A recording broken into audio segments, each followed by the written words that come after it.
So, 41 years ago, I had three children, husband off at work, and the three kids were being taken care of, and I went off to see the dentist. I was riding down the road, the road that my parents live off of to get to the dentist.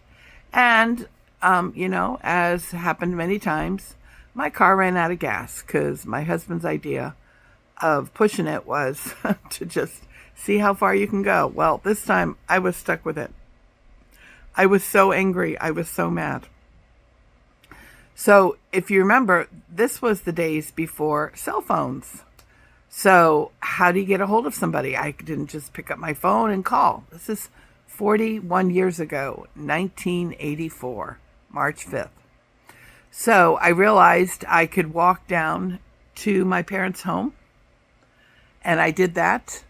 From there, I called my dentist and told him what happened and that I didn't think I was going to make it to my appointment because I actually was going to stop and get gas.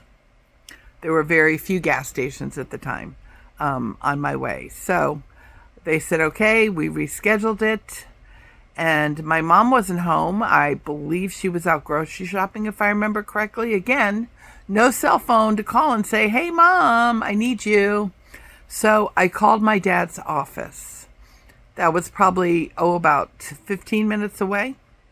I called and I said, Dad, I'm out of gas. And my car is stuck on the side of the road. Yes, I'm calling from home. And can you help me? Because I couldn't get a hold of anybody else. So he said, all right, let me make one more call and I'm there. So he came, picked up his gas can, went and got gas, and came back, and we walked over to my car and filled it up. So that particular day, being that I had nowhere to go then, the kids were taken care of, and everybody was, busy doing something. We stood there by the side of my car once we knew it would start and talked. And it had been, a little bit before we had just one-on-one time and just sat and talked. We talked, and I just shared, what all was going on in my life and just, my frustration over running out of gas, and how I was going to give my husband hell when I saw him or talked to him. But you know what? I never did. So we stood there, talked, and he told me how proud he was of me, how much he loved me, how much my mom and he loved me, and how we just loved the job that I was doing with the children, and just keep up the good work. He said, I wondered when you were a teenager, so did I, how it would all end up between us, but I love you, and I'm so proud of you. So we sat and talked a little bit longer, and he gave me a hug that I promise you, probably tear up, I still feel today. And when I measure the hug of a man, I measure it against my father. When he wrapped his arms around you and gave you a hug, you know what? Bombs could be blowing up all around you, and everything was right with the world. So he went on back to work. I went up to the gas station, finished filling up the car, and went home. So just, about, I guess, early or about mid-afternoon, the phone rings. Like, okay. We had a young man that was transitioning from a job here to a job in North Carolina. We had an extra, mother-in-law suite, and he was living there during this transition. So I got a call, and it was, get to the hospital. Your dad's been taken to the hospital. So immediately, I was in shock. I was in absolute shock. Our friend Walt said, go, just go. And Greg, meanwhile, pulled in, my husband, and we took off.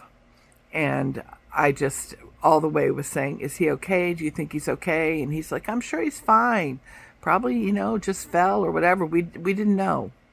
But I just had this sense that it wasn't all right. I finally looked at him. I said, you can't tell me everything's going to be okay. You can't. So we get there, and the minute I walked in and saw my dad had been playing tennis with his best friend, and I saw his face and I knew. And then I saw my mom and I knew. I knew he'd passed away from a massive heart attack. They said had he had that heart attack right there in the emergency room, there's nothing they could have done. It was that massive. So, did I ever yell at my husband for not putting gas in the car? Well, I asked him not to do that again. But I also thanked God that I had that time with my father that morning. That time has become so precious to me. So precious.